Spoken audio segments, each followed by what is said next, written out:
기도하심으로 사무엘하 개강 강의를 시작하도록 하겠습니다. 살아계신 하나님 아버지, 2020년도 한 해 동안 지켜주신 아버지 하나님, 2021년을 내다보며 새해를 바라보며 한 해를 마무리하기 원합니다. 지금 그 말씀으로 개관하게 하시고 성경을 통해 하나님을 더 알아가며 또 주님 주시는 귀한 주의 마음을 그리고 계시의 말씀을 깨닫는 은혜 주신 것 감사합니다.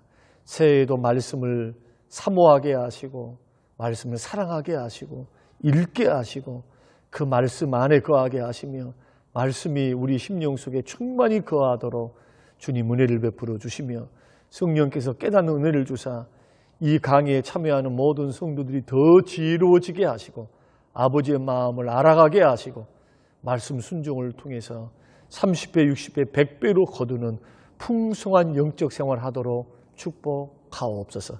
감사드리며 예수님 이름으로 기도합니다. 아멘. 사무엘하 개관 강의를 시작하도록 하겠습니다. 사무엘하를 이해할 수 있는 핵심은 뭐냐 하면은 다윗입니다. 다윗이 하나님을 향한 마음이 바로 전심이다. 하나님을 향한 전심이었다. 우리가 사무엘상을 통해서 핵심어가 사울이었다고 말씀했습니다. 그는 하나님을 향하여 무심했다. 무심한 결과가 사무엘상에 나타나죠. 마찬가지로 다윗이 하나님을 향하여 전심으로 하나님을 사랑했던, 하나님을 섬겼던 그런 삶의 모습이 비록 그가 11장의 실패, 이 범죄를 했다 할지라도 다시 회복하는 그 은혜를 누리고 사울은 영원한 멸망의 길을 걸어갔다면 다윗은 회복의 길을 걸어갔다. 일시적으로는 실패했지만은 그 인생 전체를 보면 다윗은 승리의 길을 걸어가거든요. 그 이유가 바로 하나님을 향한 전심으로 주님을 사랑하고 섬겼던 그 믿음에 있었다. 하나님을 사랑하는 마음에 있었다는 것이 오늘 핵심어고요. 큰 그림은 세 가지로 우리가 살펴볼 수가 있는데, 첫째로 1장부터 10장은 다윗의 엄청난 성공의 이야기를 합니다. 야, 다윗이 성공했다. 이 성공에는 세 가지로 나눌 수 있는데, 정치적으로 성공하고요, 그 다음에 영적인 성공을 이루고 군사적인 성공을 이룹니다. 이것을 우리가 뒤에 살펴보겠고요. 그 다음에 11장은 다윗의 엄청난 범죄입니다. 이 범죄는 율법으로 말하면 사형입니다. 결코 살아남을 수가 없어요. 하나님의 법대로 하면은. 이 범죄를 지으는데 그 범죄가 세 가지로 나타납니다. 간음했다, 간접 살인했다, 인구조사를 통해서 교만했다. 이 세 가지가 11장에서는 두 가지만 나타나지만은 20장 이후로는 이 교만죄가 추가되어서 그가 하나님 앞에 범한 엄청난 이 교만죄, 인구조사를 통해서는 몇 명이 죽습니까? 3일 동안 전염병이 일어나서 7만 명이 죽습니다. 7만 명이 죽는 그런 비극적인, 하나님이 굉장히 진노하세요. 이런 역사. 그리고 12장부터 24장까지는요. 이 범죄 때문에 인생이 실패했다. 그 실패한 내용이 구구절절 12장부터 24장까지 나오게 되는 것을 살펴보겠습니다. 그래서 다윗의 인생을 그래프로 그린다면 이렇게 그릴 수가 있습니다. 이렇게. 자, 시작은 성공이었어요. 성공 가도를 달렸습니다. 그러나 범죄하고 11장에 범죄하고 난 후로부터는 내리막길을 걸어갑니다. 24장까지 계속해서 가슴 아픈 일들이 24장에 진행되고 있는 모습을 보게 됩니다. 그래서 사무엘하의 메시지는 뭐냐? 순종은 순종은 하나님의 복으로 이끈다. 그러니까 성공이 뭐를 통해서 오느냐 하면은 하나님께 대한 순종입니다. 하나님을 잘 섬겨요. 그러나 하나님 앞에 불순종, 범죄는 하나님의 징계를 가져온다.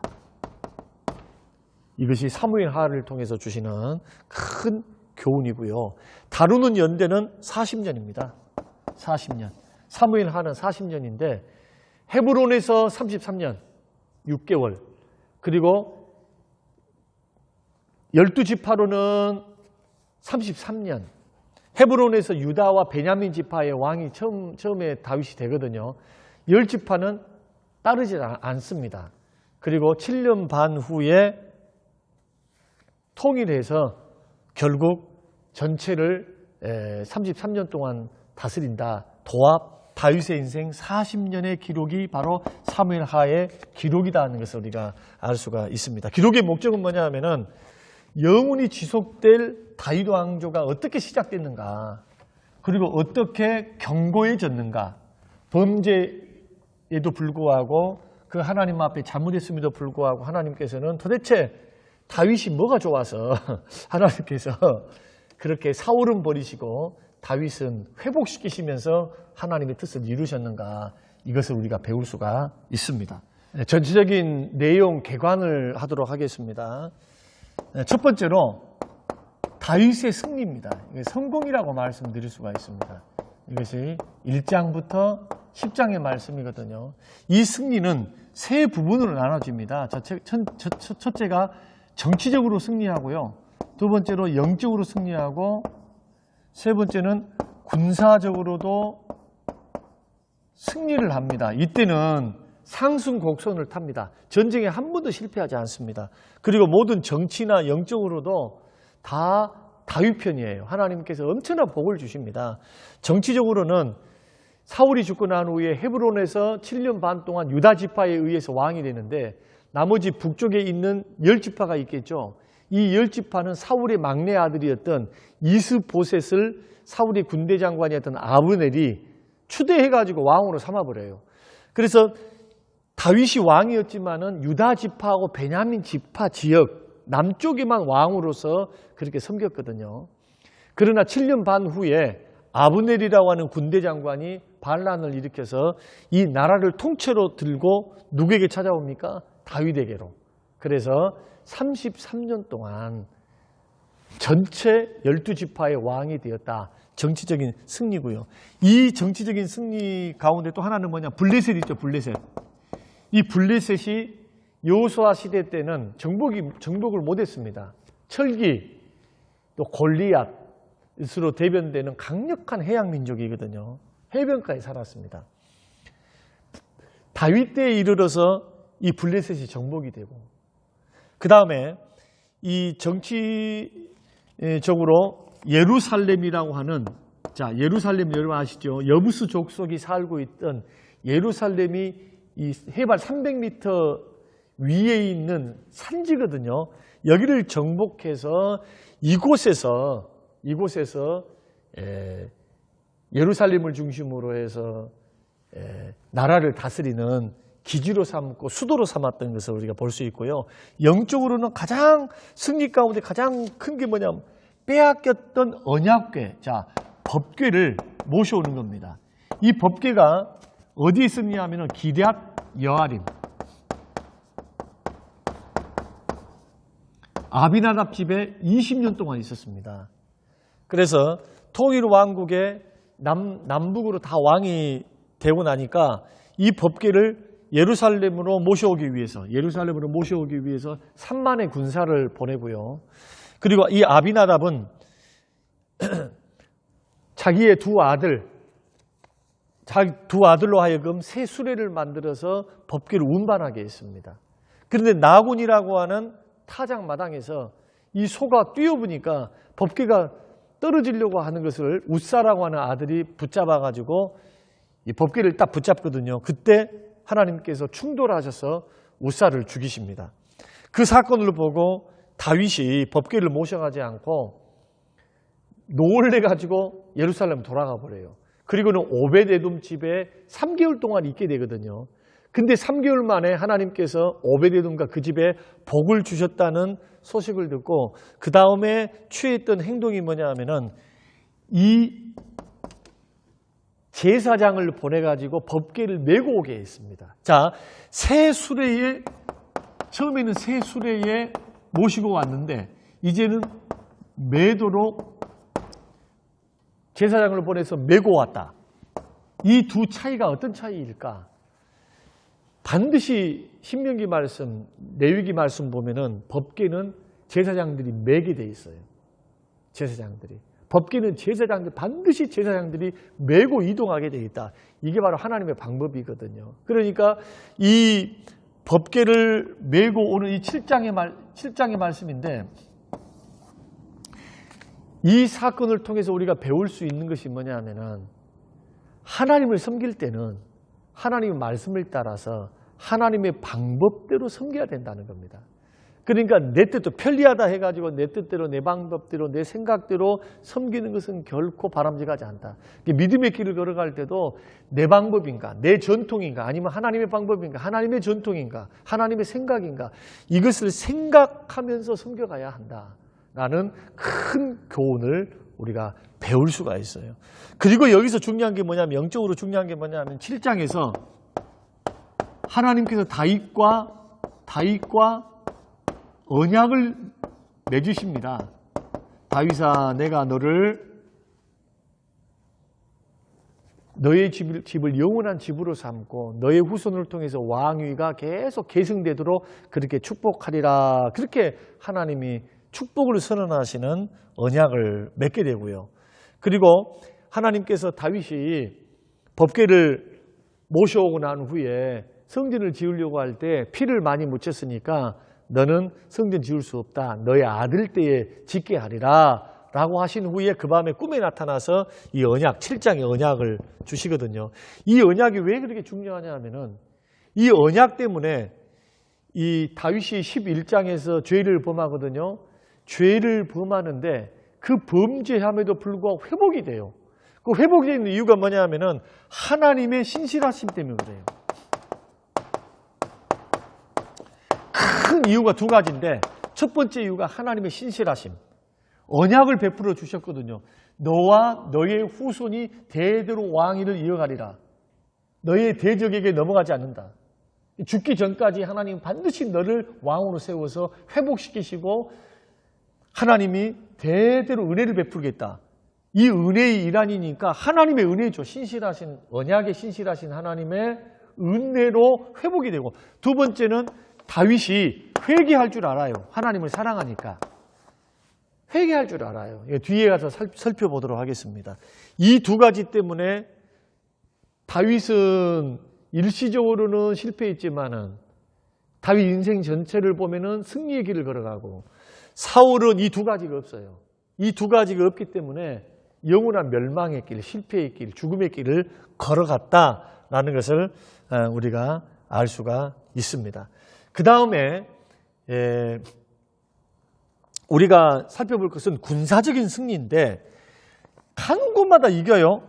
자, 블레셋도 이기고, 자, 블레셋, 모압, 암몬, 아람, 에돔, 그 다음에 이런 나라들을 소바, 이런 나라들을 다윗이 다 정복하는데 이때 사용했던 것이 뭐냐 하면 기도입니다. 기도.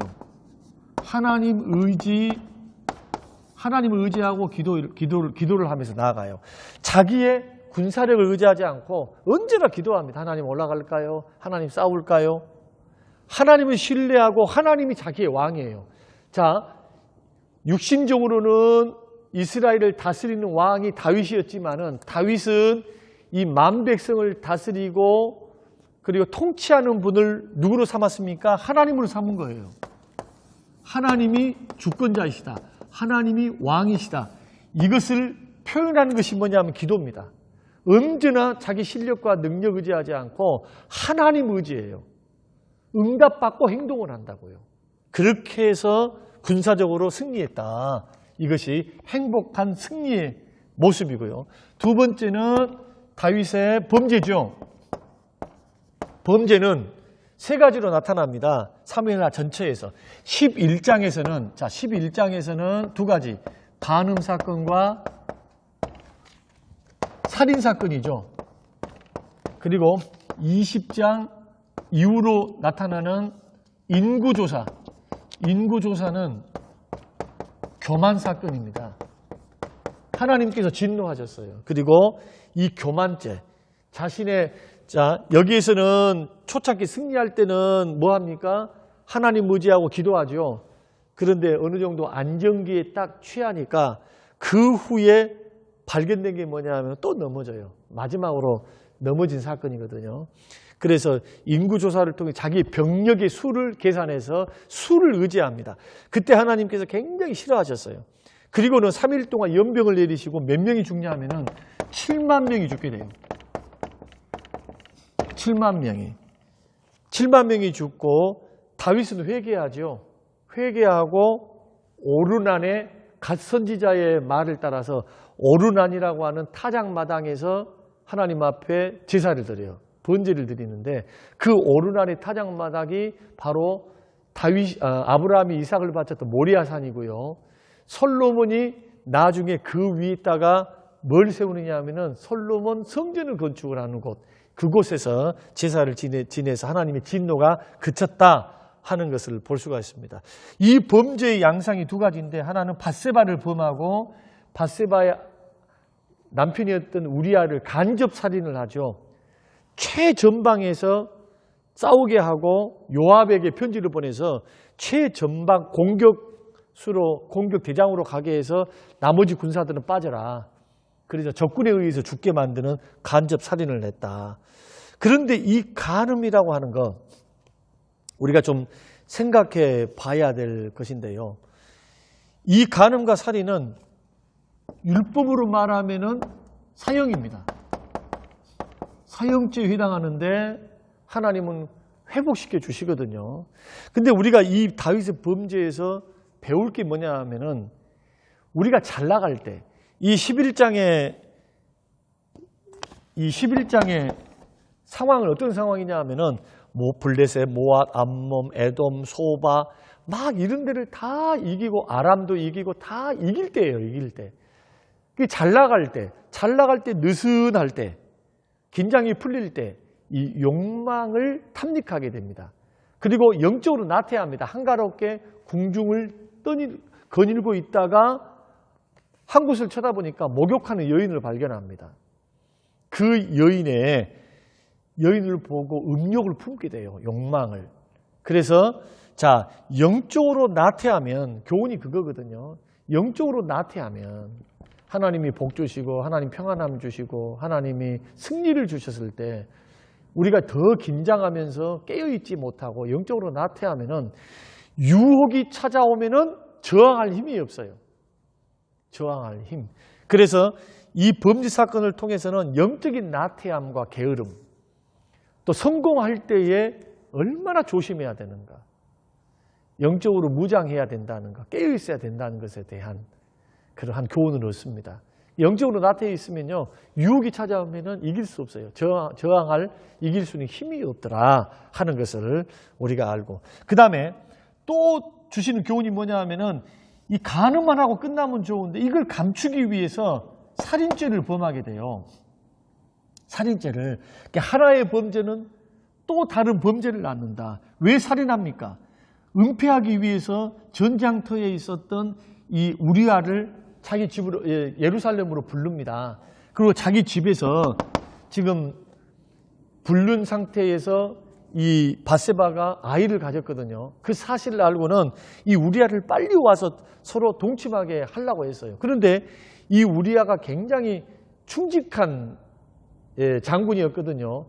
우리의 동료들은 다 전장터에 있는데 내가 어찌 여인을 가까이 할 수 있겠는가 하고 집에 안 들어가 버려요. 그리고 바깥에서 잡니다. 그리고는 다시 돌아갑니다. 그래서 요압을 통해서 간접 살인하게 되는, 그래서 하나의 죄는 또 다른 죄를 낳는다. 여러분 이것을 꼭 기억하셔야 됩니다. 이 범죄 때문에 나머지 세 번째, 너무나도 큰 비극, 정말 없어야 될 비극, 인생에 있어서 이런 것은 우리가 당하지 말아야 된다, 이런 것은 없어야 된다라고 하는 그런 가장 큰 비극을 우리가 이제 발견하게 됩니다. 그 비극이 뭐냐 하면은 바로 몇 가지로 설명을 좀 드릴 수 있는데, 인생이 이 땅에 태어나서 당할 것도 있고 당하지 말아야 될 것이 있는데 이것만큼은 당하지 말아야 된다 하는 것들을 다윗이 다 당하게 돼요. 그 당하게 되는 것이 뭐냐? 세 번째, 다윗의 실패고요. 실패이면서 이것은 다윗의 하나님의 징계, 하나님 주신 환난일 수 있어요. 죄를 물으셨습니다. 그것이 뭐냐 하면은 첫째로 근친상간이 일어납니다. 두 번째는 근친살인이 일어나요. 세 번째는 근친상간이 일어나고 근친살인이 일어나고 그 다음에 구테타, 반역이 일어납니다. 아들이 아버지를 반역해서 왕이 되려고 합니다. 이 세 가지를 살펴보려고 합니다. 근친상간이 어떻게 일어나느냐 하면은 암논이라고 하는 아들이 있었어요. 큰 아들, 장자. 이 아들이 이복 누이인 다말이라고 하는 자기 여동생을 사랑했어요. 굉장히. 그래서 꾀병을 병치레 한다 하고 유인을 해서 자기 집으로 유인해가지고 범해버립니다. 그리고 버려버려요. 그러니까 이 부끄러워서 이 다말이 부끄러워서 바깥을 나갈 수 없잖아요. 슬퍼합니다. 똑같은 배에서 났던 압살롬이라고 하는 친오빠. 압살롬이 이 불행하게 만든 이 형을 미워하게 돼요. 그리고는 2년 동안 준비해가지고 암논을 죽여버립니다. 근친 살인도 일어나고 근친 상간도 일어났죠. 자, 이 일이 발생을 하고요. 또 근친 상간 가운데 하나가 뭐냐 하면 압살롬이 쿠데타에 처음에는 성공을 해요. 성공을 하고 나서 제일 먼저 했던 것이 뭐냐 하면은 백주 대낮에 이스라엘 백성들을 모아놓고 왕궁 테라스에서 사람들이 보는 앞에서 왕의 자기 아버지 후궁이죠, 후궁. 후궁을 욕보입니다. 강간을 해버려요. 강간을. 왕이라고 과시하는 겁니다. 이것이 고대 근동에 있었던 왕들이 쿠데타에서 자기가 왕이 되면은 전 왕, 패한 왕의 후궁들을 사람들이 보는 앞에서 범함으로 내가 왕이다 하고 왕을 과시하는 것들이 있거든요. 이게 다 근친상간 아니겠습니까? 또 살인이 일어나고요. 그리고 압살롬의 반역이 일어납니다. 이것이 실패의 일이고요. 그 다음에 하나님께서 이러한 일들을 통해서 어떻게 하시느냐 하면은 아까 실패에 대한 이야기 이전에 제가 설명드리지 못했던 것이 뭐가 있냐면 두 번째에 이 범죄하고 난 후에 회개하는 부분이 있거든요. 이게 11장에 계속 등장하는 내용이니까 또 설명을 좀 하고 넘어가야 될 것 같습니다. 어떻게 해서 다윗이 회복됐을까? 회복되는 이유는 아까 설명드렸죠. 사무엘하에 있는 사무엘하 7장에 있는 언약 때문이다. 하나님의 언약의 신실함 때문에 신실하심 때문에 다윗을 버리지 않습니다. 그리고 하나는 뭐냐면 또 하나는 뭐냐면 회개입니다. 회개. 사울은 회개할 줄을 몰라요. 뉘우치기만 하지. 그러나 다윗은 회개할 줄 알았어요. 이 회개에 대한 내용이 상세하게 기록된 것이 시편 32편과 시편 51편이거든요. 이 두 시편을 보면요. 얼마나 다윗이 침상을 적셔가며 눈물로 적셔가면서 뼈를 깎는 듯한 뼈를 깎는 회개를 하는 모습을 보게 됩니다. 그리고 다윗이 나단이라고 하는 선지자가 책망했을 때 결코 나단을 미워하거나 죽이거나 거부하지 않고 바로 내가 죄인입니다. 내가 하나님 앞에 죄인입니다 하면서 하나님 앞에 회개함으로 기도했던 인물이 바로 다윗이었다.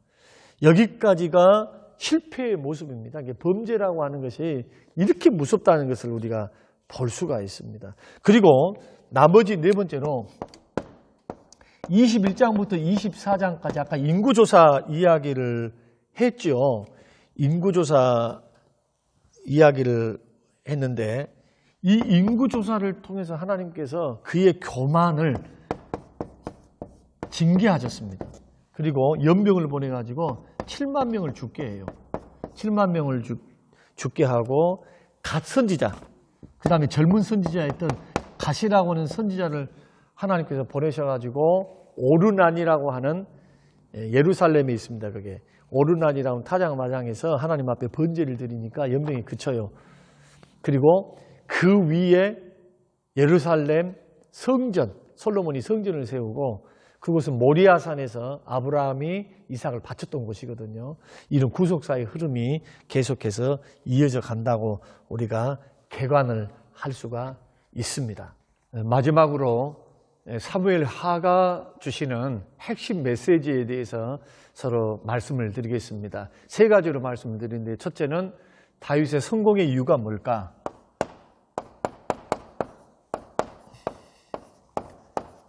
이것이 23장 2절에서 4절 말씀에 기록이 되어 있고요. 그 다음에 다윗이 실패할 수밖에 없었던 그 이유, 그리고 세 번째로는 그 실패에서부터 회복할 수 있었던 그 이유, 이 세 가지로 설명을 좀 드리려고 합니다. 자, 사무엘 하를 통해서 다윗이 핵심 메시지니까요. 핵심이니까 다윗이 성공할 수 있었던 이유를 23장에서 설명을 하고 있습니다. 그 말씀을 좀 읽어드리겠습니다. 2절에 여호와의 영이 나를 통하여 말씀하시며 그의 말씀이 내 혀에 있도다. 이스라엘의 하나님이 말씀하시며 이스라엘의 반석이 내게 이르시기를 사람을 공의로 다스리는 자, 그리고 하나님을 경외함으로 다스리는 자, 이 두 가지가 공의로 다스리고 경외함으로 다스리는 하나님의 왕인데, 그는 돋는 해의 아침빛 같고 구름 없는 아침 같고 비 내린 후에 광선으로 땅에 우미 돋는 새풀 같으리로다. 이것이 누구 이야기입니까? 하나님께서 다윗을 향한 평가입니다. 그러니까 다윗이 평생에 하나님을 섬겨오면서 나라와 백성들을 다스려가면서 공의로 행했다라는 겁니다. 하나님의 말씀을 따라서 정직하게 백성을 다스린 겁니다. 여기에 뭣도 없었다. 불의도 없었고 부정도 없었다. 그러니까 다윗의 그 일생을 사무엘 하가 평가하고 또 하나님이 평가하시고 그 40년 동안에 백성을 다스렸을 때에 공의로웠다는 거예요. 하나님처럼 말씀대로 공평하게 정직하게 불의하지 않고 부정을 버리고 섬겼던 것을 누가 인정하십니까? 하나님이 인정하셨습니다. 그러니까 순종한 이 다윗에게 하나님이 성공을 주실 수밖에 없어요. 그 성공의 내용이 1장부터 10장의 말씀이라고 말씀을 드렸죠. 군사적으로도 승리하고 정치적으로도 성공하고 군사적으로도 영적으로도 성공하는 면모의 그 근본 그 신앙 인격이 두 가지인데 그게 뭐냐면 공의로웠다. 그리고 두 번째로 경외했다. 하나님을 경외했다. 그런데 사무엘 하에서 다윗이 하나님을 경외함이 두 가지로 나타납니다. 첫째는 뭐냐면 기도. 두 번째는 하나님 앞에 예배. 이 두 가지를 가장 잘합니다. 그러니까 하나님을 경외하기 때문에 기도를 하는데 전쟁 전에 늘 하나님께 물어요. 하나님 제가 어떻게 할까요? 올라갈까요? 하나님 붙이셨나요? 그래서 하나님의 기도를 통해서 묻고 하나님의 음성을 듣습니다. 오냐? 내가 너의 손에 붙였다. 이런 기도 응답을 통해서 언제나 행했다. 그리고 범죄한 후에 용서받을 때도 예배를 드리고 승리할 때도 하나님 앞에 예배 드리면서 그의 가장 큰 소원이 뭐였냐 하면은 하나님의 성전을 짓는 거였어요. 그리고 시편을 통해서 다윗이 늘 자기 자신이 고백했던 것이 나는 성전의 문지기라도 줬사오니 주와 함께 살기를 원합니다. 시편 23편에서는 주와 함께 영원토록 아버지의 집에 살기 원합니다. 성전을 사모했어요. 하나님을 철저히 경외했다. 그런데 이 두 가지를 한 단어로 요약하면 공의와 경외, 하나님 말씀을 따라서 정직하게 행동을 하고 다스리고 하나님께 경외하기 때문에 기도하고 예배하고 살 수 있었던 원인이 뭐냐 하면은 하나님을 전심으로 하나님을 사랑했기 때문에, 전심으로 하나님을 사랑했다. 그래서 다윗의 일생의 삶을 재조명해 보면은 부분적으로는 실패한 것이 있어요. 범죄에서. 그러나 전반적으로 볼 때는 하나님께서 그의 인생을 회복시키셨고 승리하고 성공적인 인생을 살았다 하는 것을 우리가 먼저 살펴볼 수가 있고, 두 번째는 다윗의 실패 원인이 뭐냐? 실패 원인은 딱 한 가지입니다. 범죄입니다. 하나님 앞에 불순종하고 죄 짓는 겁니다. 다윗은 평생에 5점을 남겼는데 그 5점은 간음하고 살인하고, 간접살인이죠. 그 다음에 교만함으로 순간 넘어져서 인구조사를 하는 이 세 가지가 치명적인 약점이었습니다. 그런데 이 범죄라고 하는 것, 이것은 성경 사무엘하 12장 9절 말씀 보면은 범죄의 심각성이, 왜 범죄가 심각하느냐 하면은, 자, 피해를 당한 사람에게 큰 아픔을 주겠죠. 우리야 가족, 또 밧세바, 또 자기 자신과 관련되어 있는 자녀들, 그리고 가정 공동체에 너무나 큰 해악을 끼칩니다. 범죄를 하게 되면은, 특별히 가정 이 정욕을 이기지 못하고 우리가 죄를 지어 보십시오. 그러면은 나머지 가족들이 얼마나 상처를 받고 얼마나 고통을 받겠어요. 이게 상대방에도 피해를 주고 고통을 주고, 나와 가까이 있는 사랑하는 사람들에게 피해와 고통을 주는 악을 끼칩니다. 해악을. 그러나 더 큰 심각한 문제는 뭐냐 하면은, 이 범죄가 사무엘하 12장 9절에서는 하나님이 범죄를 어떻게 생각하시냐 하면은 하나님을 업신여기는 행위로 생각하신다는 거예요. 그러니까 예수 믿고 구원받은 믿음의 사람들이 믿음으로 의롭다함을 받고 하나님의 자녀가 되었는데, 우리가 살다 보면 죄를 지을 수 있어요. 약하니까. 아직 죄성이 있으니까 완벽하게 온전하게 죄를 다 끊을 수는 없어요. 그러나 세월이 더해가고 시간이 더해가면 더해갈수록 우리는 점점 죄를 그치게 됩니다. 성령의 역사 속에서. 신앙이 자라가면서 말씀과 기도와 성령의 역사를 통해서 점점 죄성들이 약해지고, 그리고 점점 죄가 죽어지게 되고 하나님의 말씀이 살아나고 우리가 하나님을 닮아감이 자라나기 때문에 점점 없어지는 건 사실이에요. 그러나 우리는 부지불식간에 죄를 짓게 됩니다. 그러나 반드시 기억해야 될 것이 뭐냐? 하나님의 말씀에 불순종하는 것은 하나님을 업신여기는 것이다. 여러분 생각해 보십시오. 하나님을 업신여기면서 어떻게 복받고 살겠어요? 그래서 하나님 앞에 범죄를 하게 되면은 뭐가 끊어지느냐 하면은 교제의 줄이 끊어지게 돼요. 하나님과의 관계의 줄은 끊어지지 않죠. 믿음으로 의롭다함을 받고 하나님의 자녀 되었으니까, 아직 죄인 되었을 때 우리를 구원해 주셨으니까 하나님과의 관계, 아버지와 아들 관계가 범죄했다 해가지고 끊어진 것은 아니에요. 그러나 교제가 끊어집니다. 축복이 사라지죠. 축복이. 은혜가 사라져요. 거기다 마음의 평안도 사라집니다. 로마서 1장 말씀 보면은 악인에게는 평안이 없느니라. 악인의 마음에는 평안이 없어요. 평강이 없어요. 그러니까 이런 범죄를 우리가 가볍게 여기면 안 되고, 우리가 사무엘 하를 통해서 다윗의 범죄가 얼마나 많은 비극을 낳았습니까? 그런데 가장 큰 비극은 하나님과의 관계였다. 하나님을 업신여기는 것으로 하나님이 취급하신 것에 대한 경각심을 우리가 가져야 된다. 마지막으로 우리가 살펴볼 것은 어떻게 해서 회복이 되었는가. 다윗의 회복의 과정을 좀 생각해 보려고 합니다. 다윗이 하나님의 은혜 가운데서 회복될 수 있었던 이유는 두 가지입니다. 성경이 말씀하는 그 회복 이유 두 가지인데, 첫째가 뭐냐 하면은 하나님의 신실하심 때문에, 언약의 신실하심. 이것이 사무엘하 7장입니다. 서두에 말씀드렸죠. 하나님께서 성전 지으려고 하는 다윗에게 하나님께서 꿈에 나타나셔가지고 내가 너와 너의 후손에게 영원한 집, 하나님의 나라가, 하나님의 왕권이, 나라가 견고히 서도록 내가 허락하겠다라고 하는, 그래서 범죄하고 실수로 넘어지고 하나님을 떠나 있을 때도 하나님은 언제나 뭘 베푸십니까? 이 언약 때문에 하나님이 긍휼을 베푸셔요. 긍휼.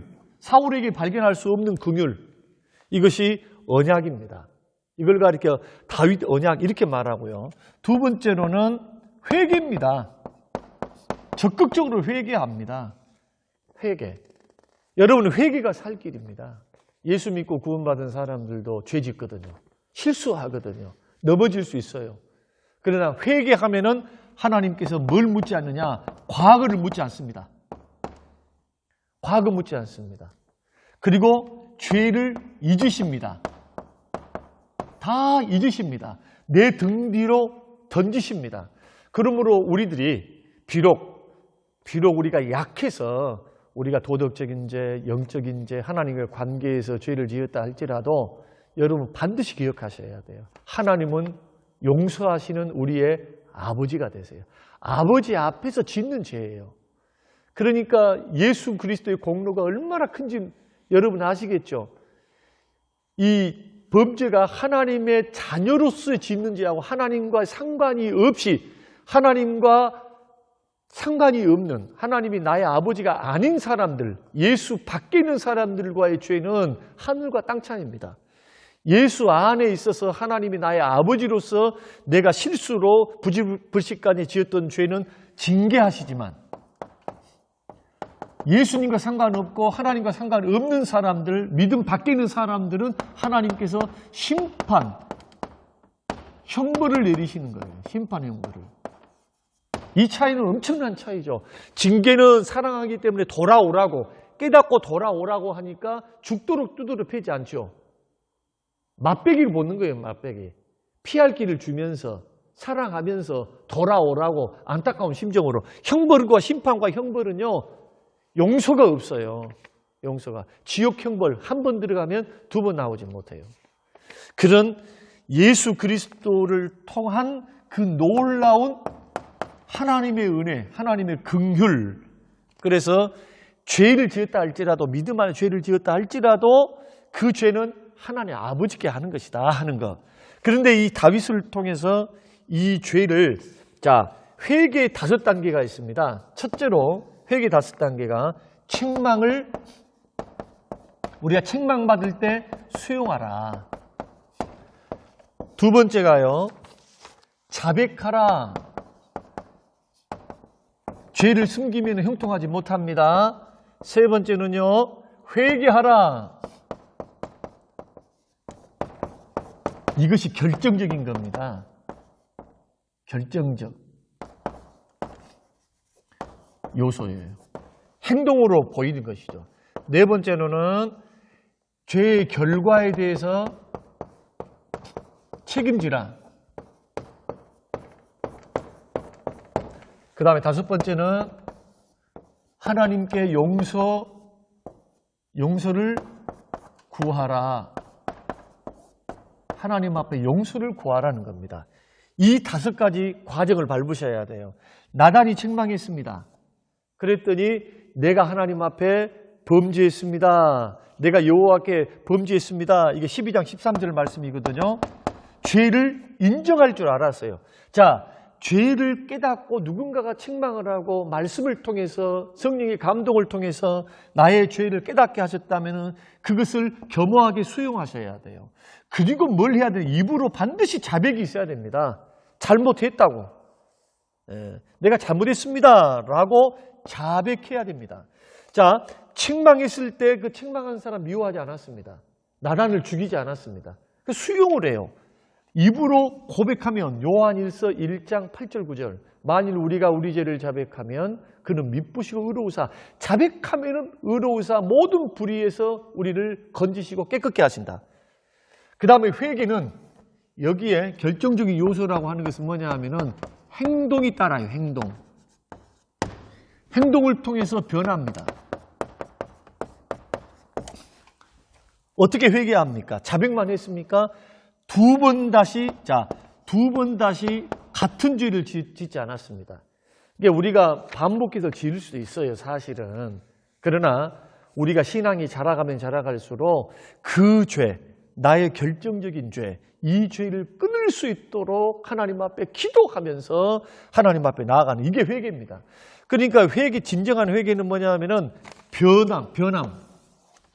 이걸 가리켜서 누가복음이나 사복음서에서는 회개에 합당한 열매라고 말씀하죠. 회개에 합당한 열매 맺으라. 이것이 회개의 결정적인 요소다는 것. 예수 믿고 구원받고 믿음의 길을 걸어가는 우리들이 행동으로 지었던 죄들을 그대로 가져가면서 자복만 하면은 그것이 회개가 아니다는 것. 자백하면서 어떻게 해야 됩니까? 점점 죄를 끊어가는 것. 예를 들어서 10번 했던 것이 8번, 5번, 3번. 성령과 더불어 사귀어 살고 믿음으로 살다 보면요, 점점점 우리가 죄를 극복할 수 있다. 그 다음에 네 번째는 뭐냐 하면은 결과에 대해 책임지라. 여러분 24장의 말씀 보면은 군대를 계수하죠. 군대. 인구조사하면서 군대의 계수를 합니다. 자기의 업적, 군대의 숫자를 의지하는 교만입니다. 이때 하나님이 굉장히 진노하셨어요. 그때 결과를 어떻게 책임지냐 하면은 24장 17절에 청하건대 주의 손으로 나와 내 아버지의 집을 치소서 이렇게 말합니다. 그러니까 이 죄에 대한 처벌은 자신에게만 있지 다른 사람에게 있지 않다는 것. 책임지는 그러한 태도를 보입니다. 회개만 하고 끝나는 것이 아니라 그 죄에 대해서 책임지려고 하는 그러한 자세가 참 중요한데 요즘은 책임지려고 하지 않죠. 발뺌하려 하죠. 죄를 숨기려고 합니다. 그래서 형통하지는 못해요. 그리고 마지막으로는 하나님의 용서를 구하는 것이 중요합니다. 자, 24장 14절, 24장 10절 다윗이 백성을 조사한 후에 그의 마음에 자책하고 다윗이 여호와께 아뢰되 내가 이 일을 행함으로 큰 죄를 범하였나이다. 여호와여 이제 간구하옵나니 종의 죄를 사하여 주옵소서. 내가 심히 미련하게 행한나이다. 이게 용서해달라고 하나님 앞에 간절하게 구합니다. 그러면서 이 용서를 구할 때 죄에 대해서 책임을 지려고 할 때 사람을 통해서 하나님 죄를 책임지지 않고 하나님이 직접 나에게 죄를 물어주십시오. 이렇게 하나님으로부터 죄를 직접 하나님이 징계하시기를 바랬던 그 이유는 뭐냐 하면은 24장 14절에 여호와께서는 긍휼이 크시기 때문에 사람보다는 하나님께 징계받는 게 낫다. 사람을 통하지 않고 하나님이 직접, 왜냐하면 하나님은 긍휼과 사랑과 자비가 크시기 때문에 회개하고 기도하면은 감해 주신다는 거예요. 감해줘. 징계를 감해줘요. 정말 그렇습니다. 정말 그래요. 하나님 앞에 간절히 겸비하고 회개하면은 짐을 가볍게 하세요. 뉘우치는 것만큼, 간절한 것만큼, 깨닫는 것만큼 하나님이 긍휼이 크시기 때문에 하나님 용서가 커요. 그래서 24장 25절에 기도한 후에 오르난의 타작마당에서 여호와를 위해서 번제와 화목제를 드리게 되거든요. 이 기도를 하고 하나님 용서해 주세요 하고 번제와 화목제로 하나님 앞에 제사를 딱 드리는데 25절에 이에 그 땅을 위한 기도를 들으심에 하나님께서 다윗을 용서하셨다. 하나님이 들으시고 하나님이 다윗을 용서하시는 것. 자, 오늘 우리는 사무엘 하를 개관하면서 핵심 메시지도 들었고 또 개관하면서 핵심 메시지를 3가지로 설명을 드렸습니다. 다윗의 성공의 이유가 뭐였는가? 다윗의 실패의 원인은 뭐였는가?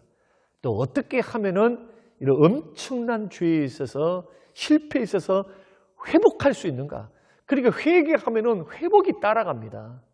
우리는 올바른 회개를 통하여 다윗의 회개를 통해서 저와 여러분 신앙생활을 점검하면서 믿음 생활이란요 한 번도 죄 짓지 않는 생활이 아니에요. 제가 신앙생활을 목사로서 해보지만은 범죄에서 때로는 반복적으로 죄를 지을 수 있고 약해서 넘어질 수 있어요. 여러분 그럴 때마다 죄를 감추면 안 됩니다. 감추면은 형통하지 못합니다. 기도 응답이 없어요. 주님이 기뻐하지 않습니다. 그것은 하나님을 없인 여기는 행위가 돼요. 언제나 긍휼을 많으시고 용서하시고 사랑 많으시고 자비로우신 하나님 앞에 들고 주님과 씨름하셔야 돼요. 회개함으로 자백함으로. 그럴 때 다시 하나님이 용서하시고 다시 회복시켜 주시며 하나님이 은혜를 주신다. 이것이 다윗을 통한 사무엘 하의 큰 그림이었고 메시지였습니다. 이런 말씀들이 저와 여러분의 신앙생활에 큰 도움이 되시기를 주님의 이름으로 축원합니다. 하나님 아버지, 오늘 귀한 말씀을 통해서 다윗의 화려했던 성공과 승리의 시대도 보게 하시고 또 비극적인 하나님을 없인 여기는 비극적인 그러한 범죄의 현장, 신앙적으로 나태해지고 영적으로 안일해지며 성공에 취해서 성공을 누리다가 깨어있지 못해 시험이 다가오고 유혹이 다가올 때 그걸 이길 수 있는 힘조차 없었던 다윗. 그러나 철저히 책망받고 그 후에 회개하며 자백하며 죄를 돌이키고 끊으며 하나님 앞에 용서를 구하되 뼈를 깎는 듯한 회개로 하나님 앞에 나아갔던 그를 다시금 용서하시고 죄를 다 등 뒤로 던지시고 다시금 일으켜 세워주신 주님. 날마다 넘어지는 우리들 십자가의 보혈로 늘 우리를 씻으시고 다시 회복시키셔서 이제는 과거보다 더 성숙하여 범죄하는 것보다 주의 뜻대로 살아가는 하나님의 사람, 승리하는 영광스러운 그리스도인들로 서게 하여 주시옵소서. 감사드리며 예수님 이름으로 기도합니다. 아멘.